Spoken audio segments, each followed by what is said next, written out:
కేవలం కక్షపూరితంగానే మిథున్ రెడ్డి అరెస్ట్ జరిగిందని వైఎస్ఆర్సీపీ రాష్ట్ర అధికార ప్రతినిధి మాజీ ఎంపీ మార్గాని భరత్రాం ఆరోపించారు. సౌకర్యాలు కల్పించాలంటూ వేసిన పిటిషన్పై ఇచ్చిన ఆదేశాలపై ప్రభుత్వం రివ్యూ పిటిషన్ వేయడాన్ని ఆయన తప్పుపట్టారు. మిథున్ రెడ్డి భార్య లక్ష్మీ దివ్య కుమారుడు జస్విన్ రెడ్డి శుక్రవారం సెంట్రల్ జైల్లో మిథున్ రెడ్డితో ములాఖత్కి వెళ్లారు. ఈ సందర్భంగా అక్కడ భరత్ మీడియాతో మాట్లాడుతూ రివ్యూ పిటిషన్ వేసి అక్కడున్న సౌకర్యాలను తీసివేయాలని చూడడం దారుణమన్నారు. అసలు ఎందుకింత కక్ష అన్నారు. పెద్దిరెడ్డి రామచంద్రరెడ్డితో 40 ఏళ్లుగా చంద్రబాబుకి వైరం ఉండొచ్చు. అది అడ్డం పెట్టుకుని కొడుకుని ఇలా ఇబ్బంది పెడితే ఆనందం పొందుతున్నారా అని ప్రశ్నించారు.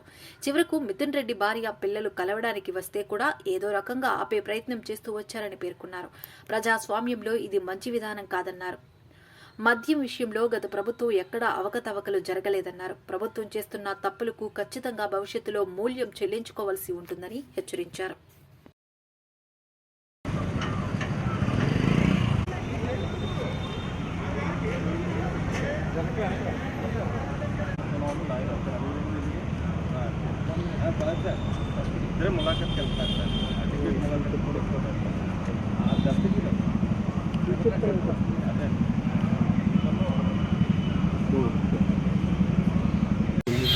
ప్రధానంగా ఒక అంశం అంటే అసలు కక్ష సాధింపు చర్యలు ఎందుకు చేస్తూ ఉన్నారు.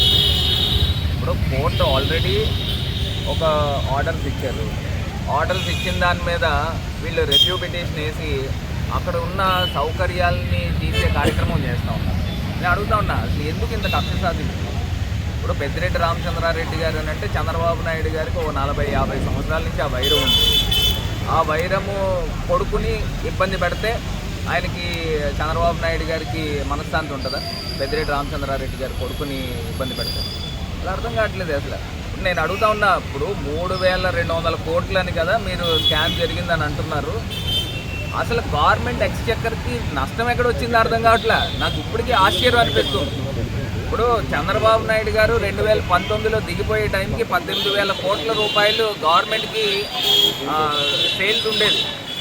జగన్మోహన్ రెడ్డి గారు టెన్యూర్ కంప్లీట్ అయ్యేసరికి 25,000 కోట్ల రూపాయలు సేల్స్ పెరిగింది.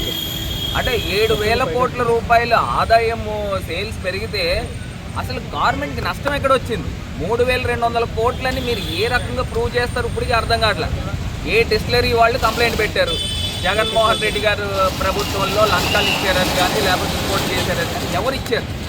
మీరు ఏదో కొంతమందిని అధికారులను తీసుకొని వాళ్ళని అందరినీ కూడా చితక్కొట్టి, ఇప్పుడు మన కానిస్టేబుల్ అదే కదా జరిగింది, గన్మ్యాన్ని పెట్టి తప్పుడు వాంగ్మూలాలు కన్ఫెషన్ స్టేట్మెంట్లు ఇచ్చి ఇరికిచ్చే కార్యక్రమం చేస్తున్నారు.